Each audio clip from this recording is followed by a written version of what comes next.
Hello friends, in this video we will continue the nature and purpose of business part B.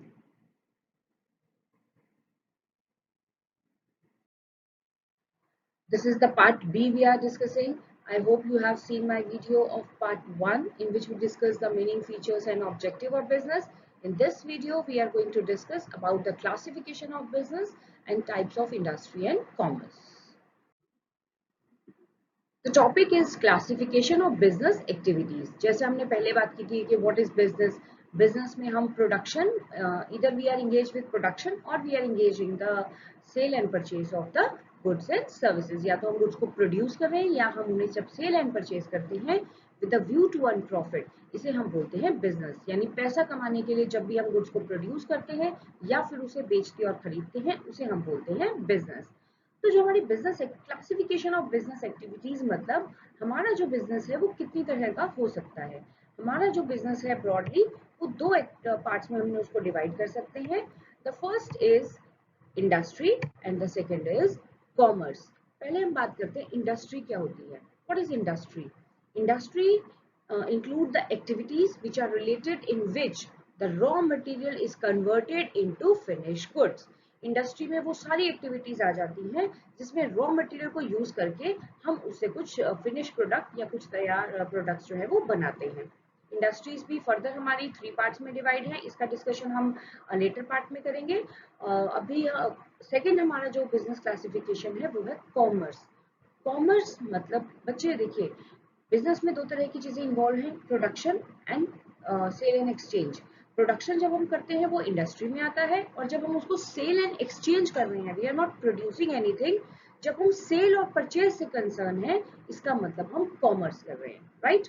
अगर हम produce कर रहे हैं तो हम इंडस्ट्री में आते हैं. अगर हम प्रोड्यूस नहीं कर रहे, हम सिर्फ एक जगह से खरीद के दूसरी जगह बेच रहे हैं या फिर हम उस एक्सचेंज में हेल्प कर रहे हैं तो हम कॉमर्स में आते हैं. यानी हमारा जो बिजनेस है वो दो पार्ट्स में डिवाइड है.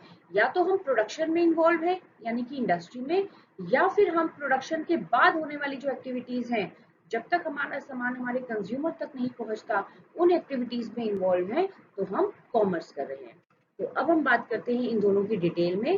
First we talk about industry. Yes, अब हम डिटेल में पढ़ेंगे what actually industry is. Industries refers to an activity which convert the raw material into finished goods. For example, textile industry. Yes, हर वो unit जहाँ production किया जाता है हम उसे इंडस्ट्री बोलते हैं. इंडस्ट्री में रॉ मटेरियल इकट्ठा करके उसे फिनिश गुड में कन्वर्ट किया जाता है. For example textile industries collect cotton and convert it into cotton clothing. Right? तो industries basically is divided into 3 parts. The first is primary. Primary industries. Primary industries are those industries which use or exploit the natural resources for the sake of production. पैसा कमाने के लिए या production करने के लिए यहाँ नेचुरल रिसोर्सेज का यूज किया जाता है. नेचुरल रिसोर्सेज क्या होते हैं? हमारे जो गॉड गिफ्टेड हमें रिसोर्सेज हैं, जैसे हमारा वाटर है, हमारी अर्थ है, सॉइल है, ये सब हमारे नेचुरल रिसोर्सेज हैं. प्राइमरी इंडस्ट्रीज जो होती है वो भी फर्दर 2 पार्ट्स में डिवाइड है. पहली होता है एक्सट्रैक्टिव. एक्सट्रैक्टिव इंडस्ट्रीज वो इंडस्ट्रीज होती हैं जहां हम रिसोर्सेज को एक्सट्रैक्ट करते हैं, निकालते हैं. कहाँ से निकालते हैं? नेचुरल रिसोर्सेज में से. फॉर एग्जाम्पल हमने मान लीजिए आयरन और माइनिंग किया और हमने आयरन निकाला, तो जमीन में से नीचे से आपने आयरन निकाला तो वो एक्सट्रैक्टिव है. राइट? नेक्स्ट हमारा आता है जेनेटिक. जेनेटिक इंडस्ट्रीज वो इंडस्ट्रीज होती है. जीन्स, जेनेटिक का मीन्स कहाँ से निकला जेनेटिक वर्ड? जीन्स में से. और जीन्स किसके होते हैं? लिविंग ऑर्गेनिज्म के. तो जब हम लिविंग ऑर्गेनिज्म के थ्रू प्रोडक्शन प्रोसेस करके पैसा कमाते हैं वो होती है जेनेटिक इंडस्ट्रीज. जेनेटिक इंडस्ट्रीज में आपको एग्जांपल क्या देंगे हम? एनिमल्स का यूज करके व्हेन यू अर्न मनी और यू प्रोड्यूस समथिंग लाइक, लोग आपने देखा होगा कैटल रखते हैं मिल्क के लिए, शीप्स को रखा जाता है वूल के लिए. तो ये अलग अलग लोग जो है वो ये हेन्स को रखा जाता है पोल्ट्री फार्मिंग के लिए. तो एनिमल्स को रख के जब आप उनसे प्रोडक्शन प्रोसेस कराते हैं या करते हैं animals, this is called genetic industry. फिर आती है हमारी सेकेंडरी इंडस्ट्रीज. सेकेंडरी इंडस्ट्रीज जो है वो हमारी वो होती हैं जो रॉ मटेरियल को फिनिश गुड्स में कन्वर्ट करती हैं.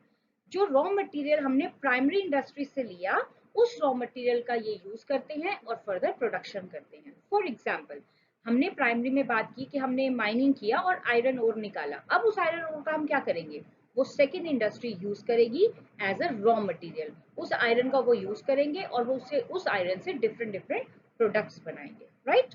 सेकेंडरी इंडस्ट्री वो इंडस्ट्री हुई जो रॉ मटेरियल का यूज करके उसे फिनिश गुड्स में कन्वर्ट करती है। सेकेंड इंडस्ट्रीज को भी हमने दो पार्ट्स में डिवाइड किया है। द फर्स्ट इज मैन्युफैक्चरिंग, जो मैन्युफैक्चरिंग करते हैं, मतलब उनके पास मशीन्स होती हैं और वो उससे रॉ मटेरियल को यूज करके मशीन्स की हेल्प से प्रोडक्शन करते हैं, ये होती है मैन्युफैक्चरिंग यूनिट्स। फिर आती है हमारी एनालिटिक, मैन्युफैक्चरिंग के भी पार्ट्स हैं four. First is analytic. Analytic industries are those industries which break the raw material right into various stages and to produce the final product। Raw material को कई stages में ब्रेक किया जाता है और फाइनल प्रोडक्ट बनाया जाता है। मैं आपको एक एग्जांपल देती हूँ, एग्जांपल के साथ क्लैरिफिकेशन बेटर हो जाएगा। जैसे हम ऑयल इंपोर्ट करते हैं, राइट। हम इंडिया के पास ऑयल नहीं है अपना, तो ऑयल का जो हमें स्टॉक चाहिए वो हम अपनी जो नीड है वो इंपोर्ट करके पूरा करते हैं। तो जो ऑयल हम इंपोर्ट करते हैं क्या वो पेट्रोल होता है? No, it's not petrol actually, वो क्रूड ऑयल की फॉर्म में होता है। उसे पेट्रोल बनाने के लिए हम उसे रिफाइनरीज में भेजते हैं। तो जब उस क्रूड ऑयल को रिफाइनरी में भेजा जाता है तो पेट्रोलियम बनाते समय उसमें कई तरह के प्रोडक्ट्स जो निकलते हैं, जैसे कि डीजल है, कैरोसिन ऑयल है, गैसोलीन है। यानी पेट्रोल बनाते टाइम जब एक्चुअल में पेट्रोल बना रहे हैं तो उस ऑयल को कई स्टेजेस में हम ब्रेक कर रहे हैं और हर स्टेजेस में कुछ नया प्रोडक्ट निकल के आ रहा है, इसे हम बोलते हैं बाय प्रोडक्ट। यानी कैरोसिन ऑयल, गैसोलीन ऑयल, ये सब भी एक्चुअली जो है उसी क्रूड ऑयल से ही निकलता है। यानी एक प्रोडक्ट बनाते समय जब कई सारे प्रोडक्ट बन जाए, इसे हम बोलते हैं एनालिटिकल इंडस्ट्रीज। सेकेंड है हमारा सिंथेटिक। What is synthetic? हम बोलते हैं सिंथेटिक कपड़ा। What is synthetic actually? Synthetic का मतलब होता है आर्टिफिशियल या मैन मेड। जब हम मैन मेड या आर्टिफिशियल मटेरियल्स का यूज करते हैं गुड्स को बनाने के लिए, उसे हम बोलते हैं सिंथेटिक इंडस्ट्री। जैसे एग्जाम्पल लीजिए, कॉस्मेटिक्स है, कॉस्मेटिक में बहुत सारे केमिकल्स डलते हैं, बहुत सारा मटेरियल का मिक्सचर होता है, इसीलिए वो सिंथेटिक इंडस्ट्री में है। और इसका एग्जाम्पल क्या हुआ, जैसे सोप या शैम्पू बनाए जाते हैं, उसमें भी मोर देन वन मटेरियल डाला जाता है, केमिकल्स डाले जाते हैं, तो वो आते हैं हमारे synthetic industry. Next is processing. नाम से ही बता रहा है प्रोसेसिंग। यहाँ जो हमारा प्रोडक्ट है वो कई प्रोसेस के बाद रेडी होकर आएगा। जैसे आपको एग्जांपल देती हूँ, शुगर बनाने के लिए जो इंडस्ट्रीज हैं उनको बहुत सारी प्रोसेस करना पड़ता है, इसीलिए इन्हें प्रोसेसिंग इंडस्ट्रीज कहते हैं। कैसे प्रोसेस? पहले उनको शुगर केन कलेक्ट करना है, उस शुगर केन से फिर वो लोग जूस निकालते हैं, नेक्टर निकालते हैं, फिर उस नेक्टर से गुड़ बनाया जाता है, फिर उसे रिफाइन करके उसमें से शुगर बनाई जाती है। तो यानी कि देखिए, एक ही प्रोडक्ट को कितनी स्टेजेस जो है वो क्रॉस करनी पड़ी, इसीलिए इसे बोलते हैं processing unit. Next is assembling. Assemble का मतलब होता है इकट्ठा करना। कई बार जब हमारा प्रोडक्ट टेक्निकल होता है या फिर वो थोड़ा सा उसका प्रोडक्शन कॉम्प्लिकेटेड होता है, तो हम बहुत सारे फिनिश गुड्स को मिलाकर एक प्रोडक्ट तैयार करते हैं। असेंबल मतलब इकट्ठा करना, यानी बहुत सारे प्रोडक्ट को इकट्ठा करके एक फाइनल प्रोडक्ट बनाते हैं। इसका एग्जाम्पल हो गया जैसे कार इंडस्ट्री। कार के बहुत सारे पार्ट होते हैं, सीट्स होती हैं, उसका पावर गियर होता है, उसका स्टीयरिंग होता है, बहुत सारे, उसका इंजन होता है, बहुत सारे पार्ट्स लगते हैं। तो ये जो पार्ट्स हैं ये अलग अलग जगह बनाए जाते हैं और बाद में इनको असेंबल करके एक कार की फॉर्म में कन्वर्ट कर दिया जाता है, इसे बोलते हैं असेंबलिंग यूनिट्स या इंडस्ट्रीज, राइट। तो I hope this one is clear. Next is construction. Secondary के दो पार्ट थे, एक मैन्युफैक्चरिंग के फर्दर फोर पार्ट्स थे। दूसरी सेकेंडरी आती है कंस्ट्रक्शन। ये नाम से ही बता रही है, कंस्ट्रक्शन इंडस्ट्री वो इंडस्ट्रीज होती है जो सीमेंट का यूज करती है और मतलब कंस्ट्रक्शंस करती हैं, ये जैसे रोड बनाना, ये मॉल्स बनाना, ब्रिजेस बनाना, ये कंस्ट्रक्शन इंडस्ट्री जो होती है इसमें इन्वॉल्व होती है। Next is primary, secondary and the next is tertiary industries. Tertiary industry basically is a service sector. इसमें हम वो सारी सर्विसेज इंक्लूड करते हैं जो प्रोडक्शन के बाद शुरू होती है। प्रोड्यूसर ने तो प्रोडक्शन करके रख दिया, अब प्रोड्यूसर जो है वो हर घर में जाकर गुड्स को सप्लाई नहीं कर सकता, उसे कुछ सर्विसेज चाहिए, राइट। ये सर्विसेज कौन देता है? Tertiary sector. Tertiary sector is also called the service sector. कौन कौन सी सर्विसेज हम लेते हैं? First is warehousing. आपने जो गुड्स बना के रखी हैं वो फर्स्ट डे ही सोल्ड नहीं हो जाएंगी, पहले दिन वो नहीं बिक जाएंगी। There is a time gap between production and consumption, and during that time gap goods are kept in warehousing. तो वेयर हाउसिंग एक तरीके का स्टोरेज होता है जिसमें गुड्स को प्रिजर्व करके रखा जाता है। कंपनीज, जो बड़ी बड़ी कंपनीज हैं, उनके अपने वेयर हाउसेज होते हैं, और जो जो कंपनीज अफोर्ड नहीं कर पाती वो रेंट पर वेयर हाउसिंग फैसिलिटीज लेते हैं। तो टर्चरी सेक्टर में पहली सर्विस हुई warehousing. Next is transportation and communication. Definitely जब गुड्स बनाई गई हैं तो there is a physical gap between the producer and the consumer. जैसे चाय पत्ती, tea leaves, this is normally produce in hilly areas, वो दार्जिलिंग में बनी, असम में बनी, राइट। तो अब लेकिन वो यूज तो ऑल ओवर इंडिया होती है, पर हरियाणा में तो नहीं बनती है। तो क्या हम लोग चाय नहीं पीते? डेफिनेटली हम पीते हैं। तो वो चाय पत्ती दार्जिलिंग से हमारे पास कैसे पहुंचती है? With the help of transportation. तो ट्रांसपोर्टेशन भी एक तरीके से सर्विस सेक्टर हुआ जो गुड्स को मूव करता है फ्रॉम प्रोड्यूसर टू कंज्यूमर। और कम्युनिकेशन में आती है एडवर्टीजमेंट, राइट। एडवर्टीजमेंट के थ्रू हमें पता चलता है कौन सी चीज मार्केट में है, कौन सी चीज नहीं है। तो कम्युनिकेशन भी एक सर्विस सेक्टर हुआ। Next is insurance. What is insurance? Insurance actually protect the producer from risk, risk से बचाता है। तो ये भी एक सर्विस सेक्टर का पार्ट है। ये सारे जो टॉपिक्स हैं हम लेटर बिजनेस में इनको डिटेल स्टडी करेंगे। Next is banking and financing. Banking, और आज की डेट में बैंकिंग और फाइनेंस बहुत वाइटल रोल प्ले करता है किसी भी प्रोडक्शन यूनिट के लिए। बहुत अपनी नीड्स के लिए जो बिजनेस यूनिट है वो बैंक के ऊपर डिपेंड करते हैं। बैंक उन्हें फाइनेंस करता है तब वो प्रोडक्शन करते हैं। तो ये हो गए हमारे इंडस्ट्री के क्लासिफिकेशन। अगर मैं एक छोटा सा रिकैप दूं तो हमारी इंडस्ट्रीज जो हैं वो 3 पार्ट्स में डिवाइड है: प्राइमरी, सेकेंडरी, टर्चरी। प्राइमरी वो इंडस्ट्रीज होती हैं जो नेचुरल रिसोर्सेज को यूज करके प्रोडक्शन करती है। सेकेंड इंडस्ट्रीज वो इंडस्ट्रीज होती हैं जो रॉ मटेरियल को कलेक्ट करके उसे फिनिश गुड्स में कन्वर्ट करते हैं। जैसे टिम्बर कलेक्ट किया और उससे आपने फर्नीचर बनाया। टर्चरी सेक्टर वो सेक्टर होता है जो फिजिकल गुड्स नहीं बनाता, लेकिन ये असिस्ट करता है प्रोडक्शन के बाद। ये जो सर्विसेज हैं इनकी रिक्वायरमेंट पड़ती है, ये असिस्ट करता है in the distribution of goods. Next एक और रह गया हमारा एडवर्टाइजिंग। एडवर्टाइजिंग भी हेल्प करती है, बिल्कुल। एडवर्टाइजिंग के थ्रू हमें पता चलता है कि कौन सी चीज मार्केट में है। तो एडवर्टीजमेंट के थ्रू कंज्यूमर जो है उसको नॉलेज मिलती है कि कौन कौन से प्रोडक्ट मार्केट में अब जो है इंट्रोड्यूस हुए हैं, लॉन्च हुए हैं। यस, अब इंडस्ट्री का टॉपिक हमें क्लियर है कि इंडस्ट्रीज जो होती हैं वो प्रोड्यूसिंग यूनिट्स होती हैं, वो प्रोडक्शन में इन्वॉल्व होती हैं। अब what is commerce? Commerce refers to all those activities which help directly or indirectly in the distribution of goods to the ultimate consumer. It provide the necessary link between producer and consumer. यानी goods तो producer ने produce करके रख दी, industry में goods का production हो गया। अब ये गुड्स को हम कंज्यूमर तक कैसे पहुंचाएंगे? ये सब हमारी जो एक्टिविटीज हैं वो होती है कॉमर्स। कॉमर्स को जो है हमने फर्दर 2 पार्ट्स में डिवाइड किया है। The first part is trade. Trade means buying and selling of goods. यहाँ आप गुड्स को बना नहीं रहे हो, आप उसको इधर यू आर बाइंग और you are selling. So when you are busy in buying and selling, this is called trade. Trade भी हमारा 2 तरीके का होता है। First is internal trade. Internal नाम से ही बता रहा है, इंटरनल मतलब अंदर, यानी with in the geographical limits of a country. यानी अपने देश में रहकर जो हम गुड्स को बाय और सेल करते हैं उसे हम बोलते हैं इंटरनल ट्रेड। इंटरनल ट्रेड भी फर्दर 2 पार्ट्स में डिवाइड है। पहला है रिटेलर्स और दूसरा है होलसेलर। रिटेलर कौन होते हैं? Retailers are basically the shopkeepers that purchase in small quantity and sell it to the consumers.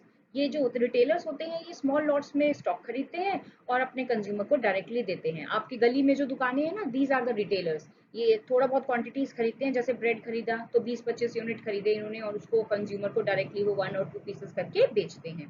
So they have direct contact with the customer. दूसरे हमारे हैं होलसेलर। होलसेलर वो है जो मैन्युफैक्चरर से परचेज करते हैं। ये गुड्स को खुद नहीं बनाते, ये मैन्युफैक्चरर ने प्रोड्यूस करके रख दिया, इंडस्ट्री में वो गुड्स प्रोड्यूस हो गई। होलसेलर जो हैं वो लार्ज क्वांटिटीज खरीद लेते हैं प्रोड्यूसर से और इसे रिटेलर तक पहुंचाते हैं, और रिटेलर जो है फिर वो कंज्यूमर तक पहुंचाता है।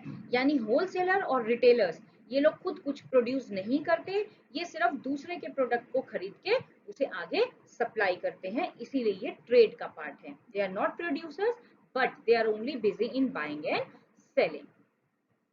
The next is external.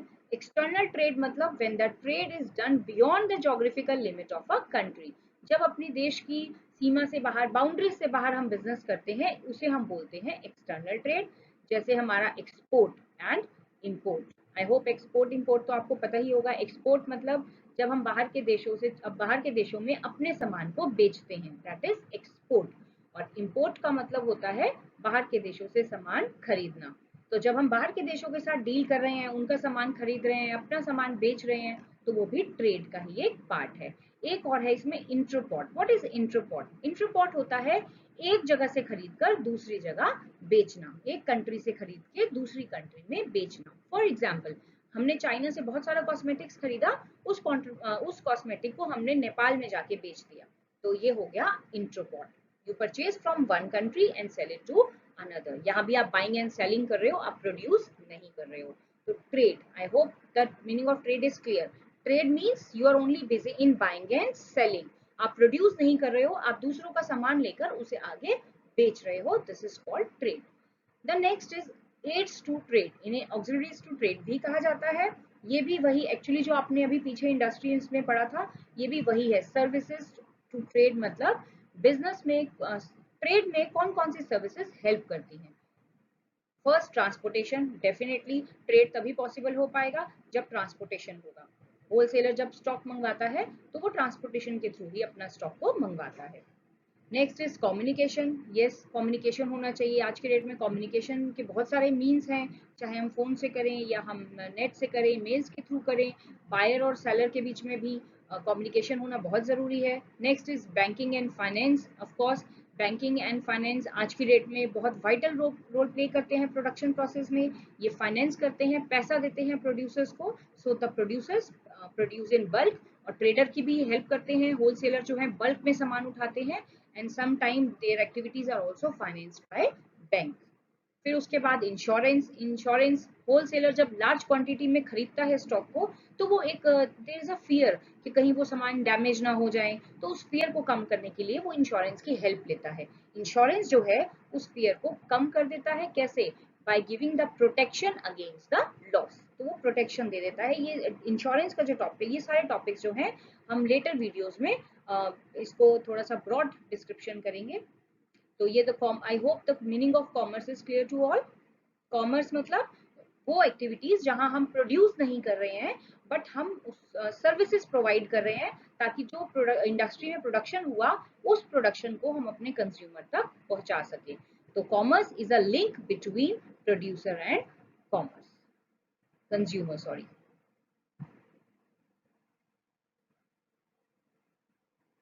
And the last was advertising. Advertising means telling the people about the availability of your products. लोगों को बताना. एडवर्टाइजमेंट क्या होता है? लोगों को बताना कि हमने मार्केट में प्रोडक्ट लॉन्च किया है, और वही एडवर्टाइजमेंट देख के लोग जो है आपका प्रोडक्ट परचेज करें. So the topic is over. Thank you so much for watching my video. See you in the next video. Bye.